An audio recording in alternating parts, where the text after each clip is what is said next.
E eu separei 5 textos bíblicos falando da ação do André. Provavelmente você talvez até, todas as vezes que viu o nome André, ele sempre estava sendo colocado na lista dos discípulos. Sempre estava lá, né? André, junto com Mateus, junto com Natanael, junto com Judas e outros, porque os 4 discípulos, certo? Ou melhor, os 2 que mais se destacaram foi Pedro e João. Um pouquinho depois, o irmão de João, Tiago, e André era o 4º do círculo mais íntimo de Jesus. Mas minha proposta hoje, eu quero que você entenda o que eu quero fazer.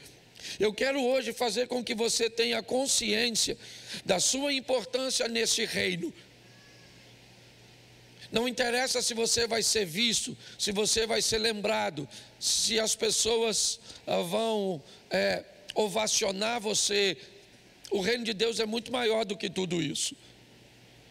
A grande verdade é o seguinte: seja você aí onde você está, ou eu aqui onde eu estou. Escute o que eu vou te falar agora. Quantas pessoas aqui nesse ambiente são capazes de citar o nome de seu tataravô?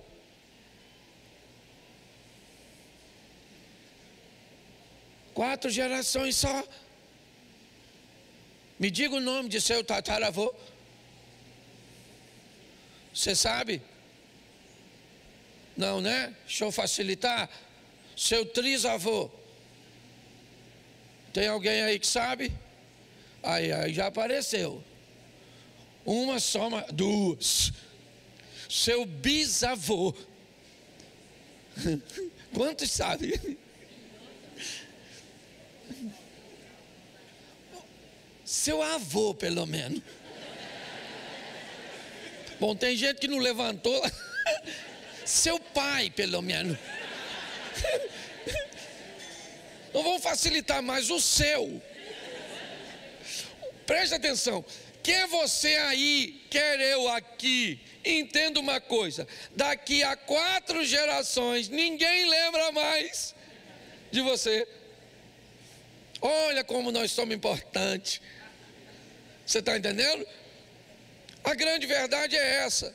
Então a importância está na sua missão, naquilo que você está fazendo, quando você está vivo, quando você está inserido. Se as pessoas vão reconhecer ou não, o importante é você olhar para o Jó e ver que tende visto o meu servo Jó. Então eu vou mostrar a vocês 5 textos rapidinho, certo? Para mostrar quem era esse cara que pouco apareceu. Para mim, mais discreto que ele, só José, pai de Jesus.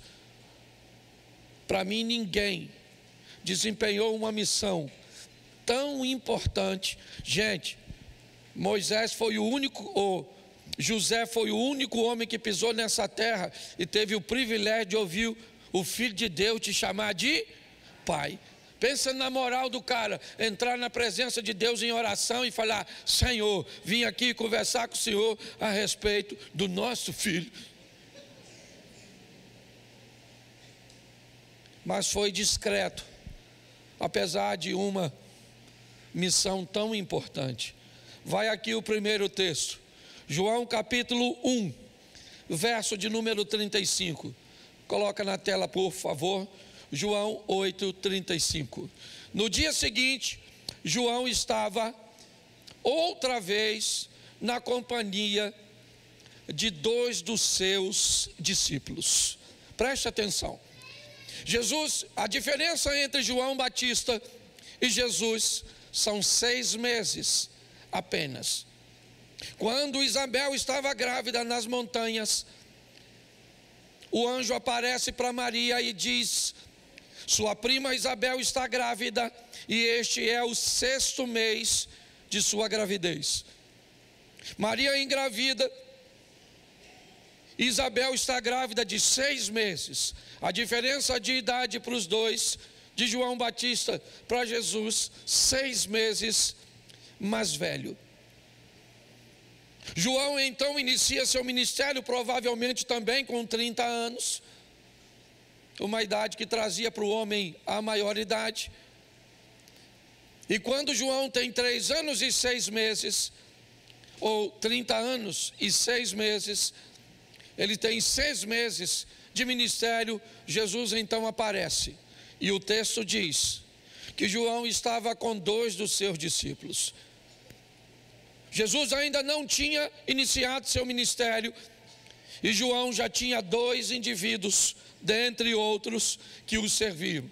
Verso de número 40.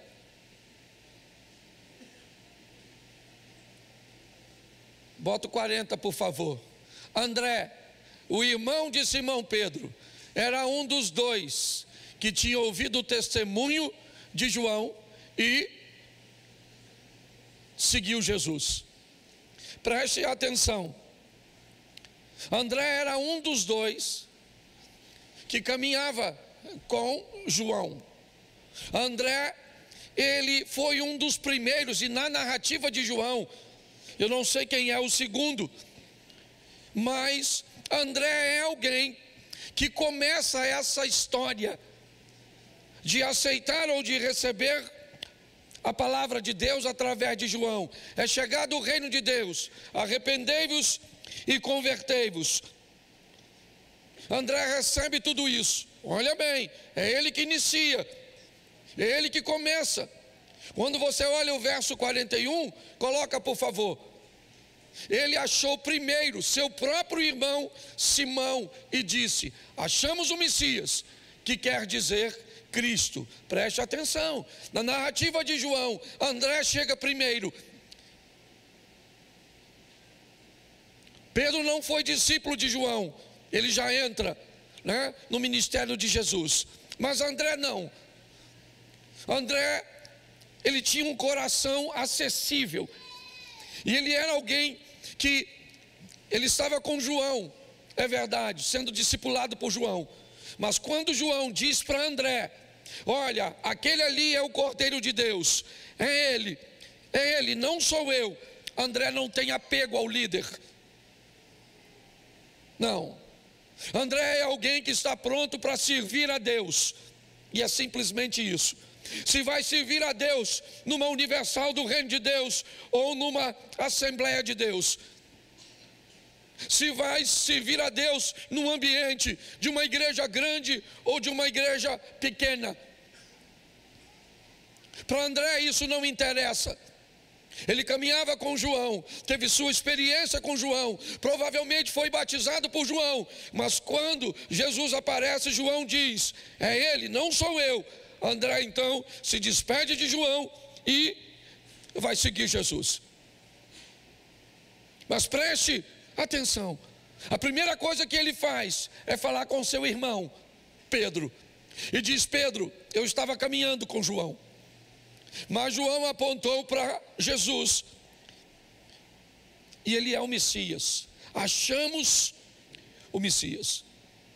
Eu quero que você entenda que às vezes você pode apresentar alguém a Jesus, alguém ao ministério, trazer alguém para uma igreja com um processo de evangelização, e você tem que ser maduro, porque muitas vezes essa pessoa pode aparentemente ter um ministério mais relevante que o seu.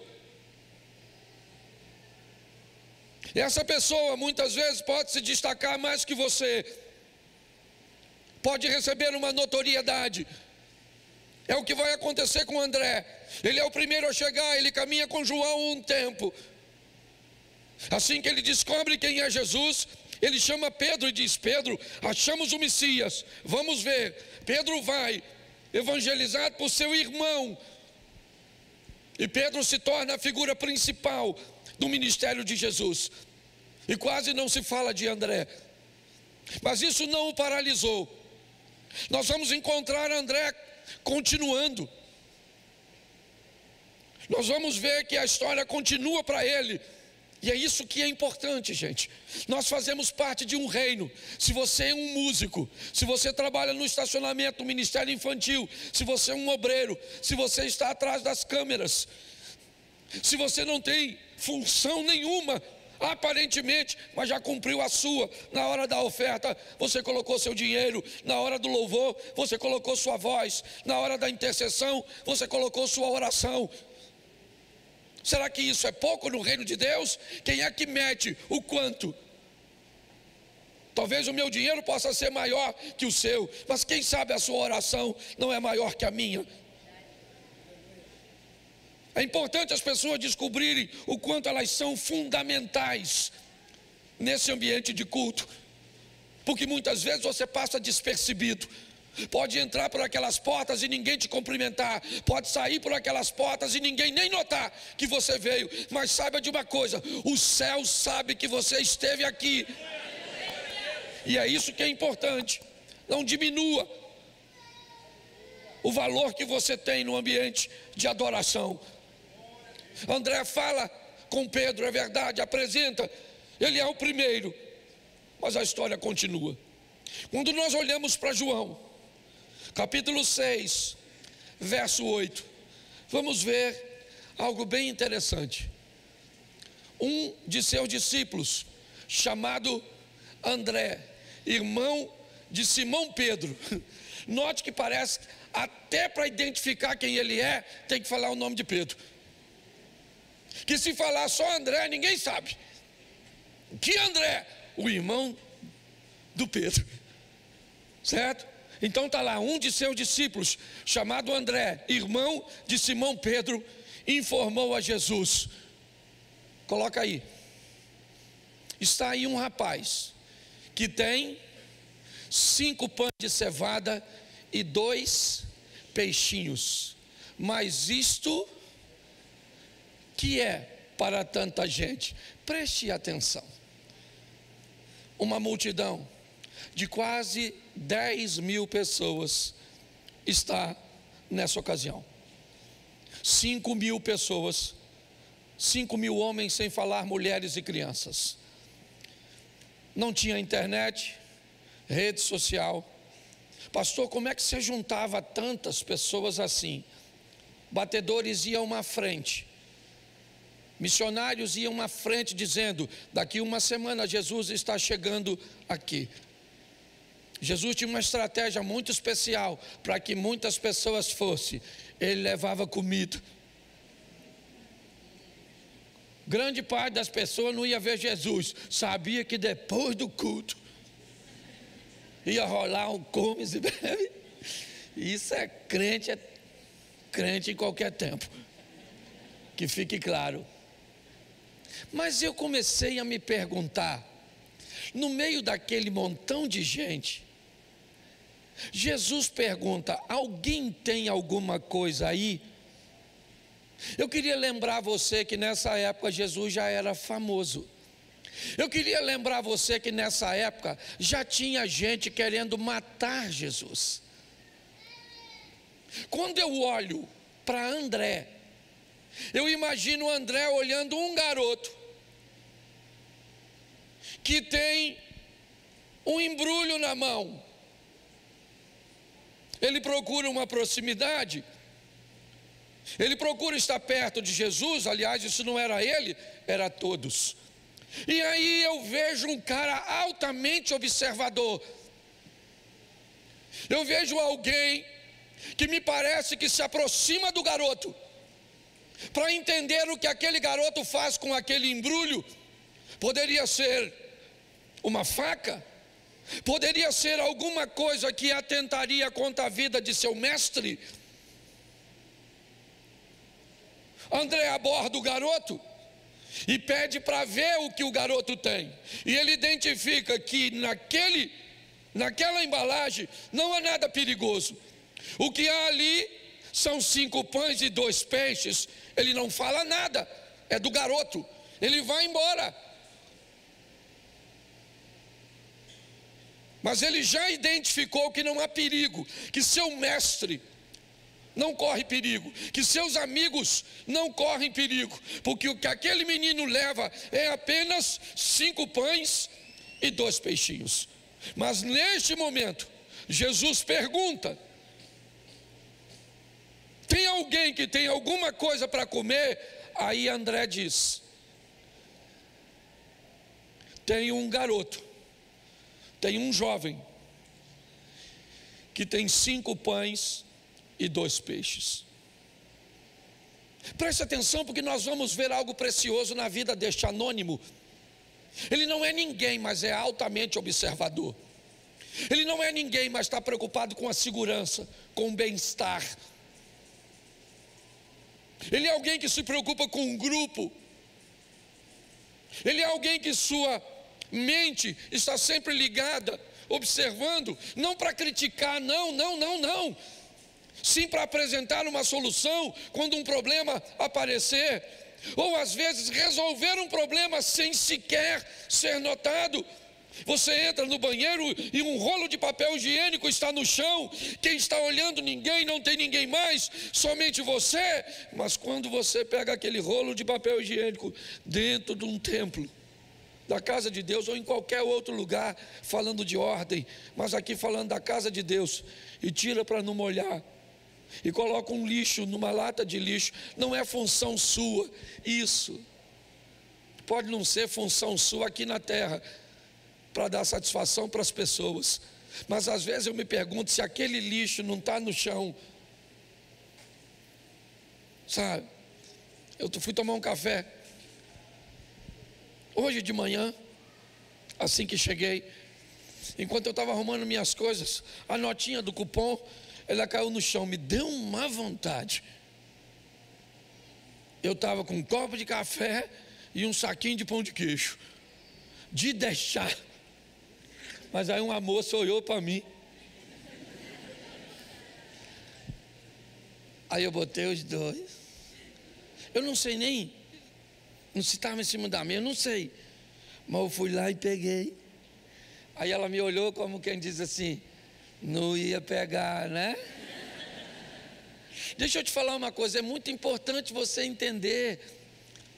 Eu gosto da figura do André, por quê? Porque ele é um cara extremamente antenado. Ele é alguém que não é visto, não vai ser lembrado, as pessoas basicamente não vão falar dele, poucas pregações você vai ouvir a respeito dele, mas o nível de observação e de segurança que esse cara traz para o grupo era sempre muito bom. Nós temos pessoas assim aqui na nossa igreja, e talvez em qualquer igreja, pessoas observadoras, que fazem coisas que você nem sabe, que se preocupam com coisas que jamais passaram por sua cabeça.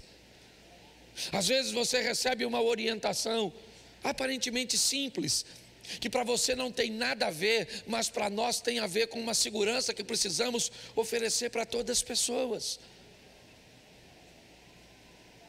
E André era alguém anônimo, mas que tinha a capacidade, sabe, de se preocupar e mostrar sua relevância no grupo, sem necessidade de aparecer.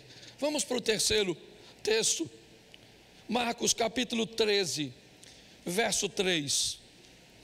Marcos 13, 3. Jesus estava sentado no Monte das Oliveiras, diante do templo, quando Pedro, Tiago, João e André lhe perguntaram em particular. Preste atenção, esse texto fala que André era alguém que fazia parte de um círculo íntimo de Jesus. Quando Jesus vai selecionar seus discípulos, ele escolhe 4 pescadores. O que os pescadores têm para Jesus fazer de seu ministério a base de pescador? André, o primeiro discípulo, como eu falei, João, os 2 de Betsaida, André e Pedro, perdão, e Tiago e João, são irmãos. João é irmão de Tiago e André é irmão de Pedro. Os 4 são pescadores, homens altamente preparados para lidar com frustração. Homens altamente preparados para lidar com muito trabalho e pouco retorno. Homens altamente preparados a puxar uma rede pesada depois de uma noite inteira de pescaria, e quando chegar na terra, olhar que aqueles peixes que eles pegaram não vale nada, e devolver tudo para o mar e voltar a pescar de novo. A base do ministério de Jesus era formada por gente capaz de enfrentar qualquer tipo de frustração ou de situações adversas. Ele não quis saber de capacitação, se conhecia sobre teologia do Velho Testamento, se era homilética, exegese, hermenêutica e tantas essas coisas importantíssimas, diga-se de passagem. Mas o que adianta alguém com tanta estrutura sem uma formação para lidar com frustrações, com decepções? O texto está nos mostrando que quando tinha um assunto particular, os outros discípulos não podiam acessar, mas André tinha acesso. Ele fazia parte dos íntimos. Bom, é verdade. Mas o capítulo 3 de Marcos, verso 18, coloca Marcos 3, 18. André, Filipe, Bartolomeu, Mateus, Tomé, Tiago, filho de Alfeu, o Tiago, irmão de João, Tadeu e Simão, o Zelote. Caça ali Pedro, caça ali João, procure ali Tiago, irmão de João. Você não vai achar nenhum dos três que estão na linha de frente do círculo íntimo, mas olha quem encabeça. André era alguém capaz de navegar, de caminhar, de frequentar todos os ambientes. André estava no círculo dos íntimos, mas não se sentia menor ou maior do que ninguém. Era capaz de ir lá embaixo conversar com os de baixo, estar no meio, junto com Filipe, que era parceiro, certo? Bartolomeu, está a turma lá, o Mateus, tá? Tomé, a turma está toda aí. André era alguém que frequentava os dois grupos. Ele sabia, não se sentia maior, não se desmerecia quando estava lá embaixo, nem se achava superior quando estava lá em cima. Era alguém com um nível de domínio próprio extraordinário. Podia ter um contato com Jesus em particular, é verdade, mas nem por isso se achava melhor do que ninguém. Tinha uma reunião com todo mundo, lá estava André conversando perfeitamente. Mas deixa eu te mostrar mais um texto. João capítulo 12, verso 22. André e Filipe, lembra? Isso. No texto anterior, o texto começa com André e Filipe. Agora João 12, 22. Filipe foi dizê-lo a André, e André e Filipe comunicaram a Jesus. Preste atenção que eu separei dois grupos. O grupo dos 4, onde André está presente. O grupo dos 8, onde André também está lá, presente como o 9. Ele também está presente. Agora há um problema. Filipe, aquele que havia evangelizado o eunuco, um dos discípulos de Jesus apto para transpor as fronteiras, ele está notando que algumas pessoas que não são judeus estão se interessando pelo evangelho de Cristo. Ele está notando que algumas pessoas estão querendo conhecer a Cristo mais de perto, mas André não tem, mas Filipe não tem acesso. Filipe não. Filipe não pode acessar. Ele não acessa Jesus, mas ele acessa a André. Filipe foi falar com André: André, tem um grupo aqui que não são judeus, mas eles estão querendo conhecer Jesus, eles estão querendo falar com Jesus, eles estão querendo ter intimidade com Jesus. Se fosse muita gente que eu conheço, diria: beleza, deixa que eu vou lá e falo com Jesus. Ele disse: não, faz o seguinte, vem comigo, você não tem acesso, mas eu tenho. Eu vou levar você, e você vai lá e comunica a Jesus, e diz a Jesus. Sabe quem André é? Ele é o cara que oferece acesso. Ele é alguém que sabe que o caminho não é só para ele, que outras pessoas podem ter o direito de também fazerem, de também terem, de também acessarem.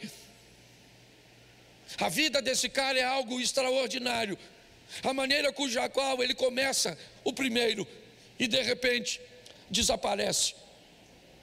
A maneira como ele consegue observar e se preocupar com a segurança de seu mestre e de todo o grupo.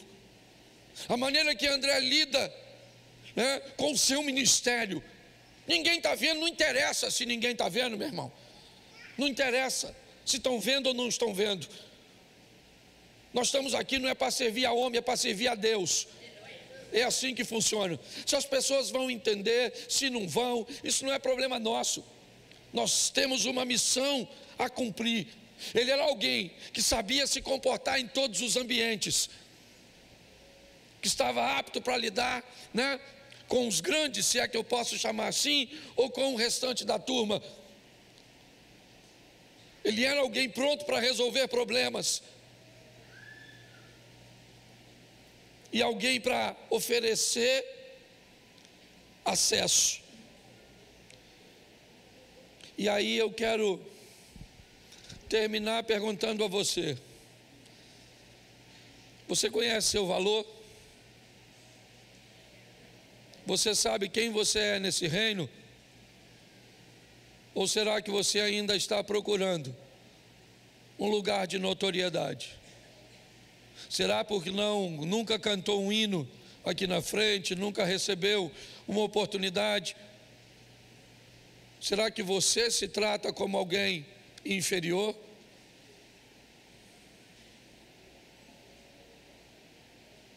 Quando essa igreja nasceu lá do outro lado,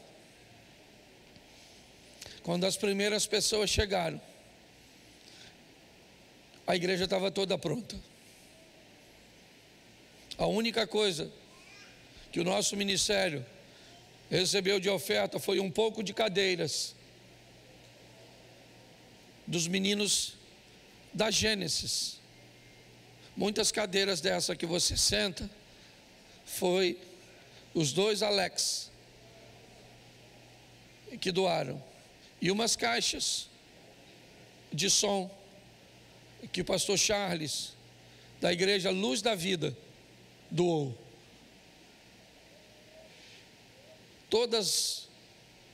Tudo que tinha, tudo. Esse teclado é o da igreja. Esse teclado eu trouxe dos Estados Unidos, eu comprei lá.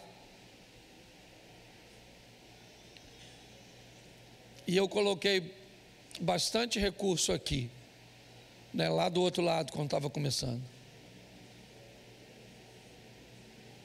Mas à medida que você foi chegando, você foi colocando seu recurso. Nós limpávamos banheiro, nós servíamos o lanche, nós varríamos a igreja. Mas quando você chegou, você foi tornando a nossa vida mais leve. Você trouxe consigo a sua capacidade de ensinar. Você trouxe a capacidade de nos ajudar a limpar os banheiros, Hoje nós temos pessoas para fazer isso que são remuneradas, mas elas são remuneradas com a sua oferta. Eu queria que você soubesse o seu valor, porque eu tenho ido em determinados lugares e as pessoas tratam as pessoas na igreja como se elas fossem um lixo, como se o altar fosse um palco, algo cinematográfico, onde os artistas aparecem. Alguém pode até pensar isso aqui, porque nós não temos como controlar o coração do homem, mas eu queria que você entendesse a sua importância. Eu não tenho como saber seu nome.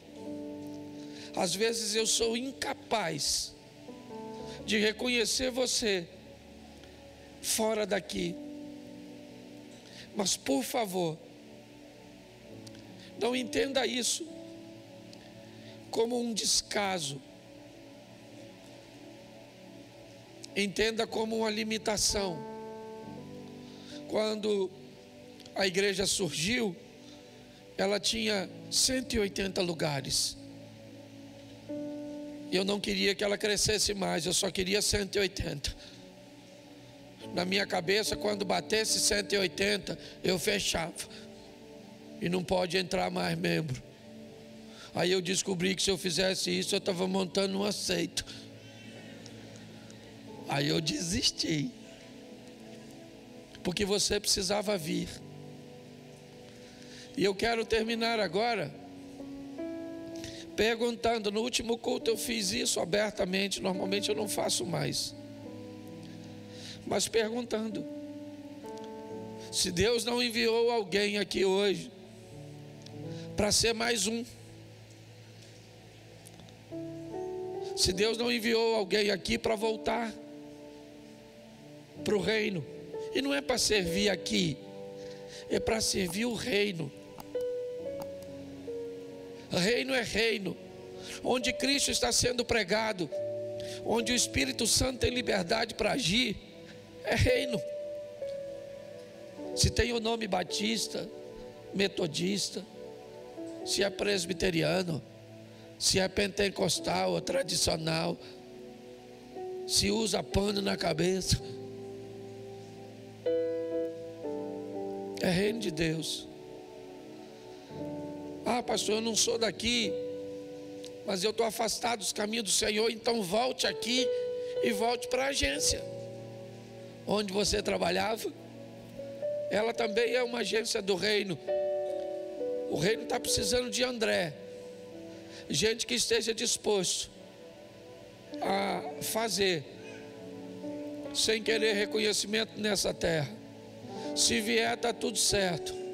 Se não vier, nós vamos receber tudo na glória.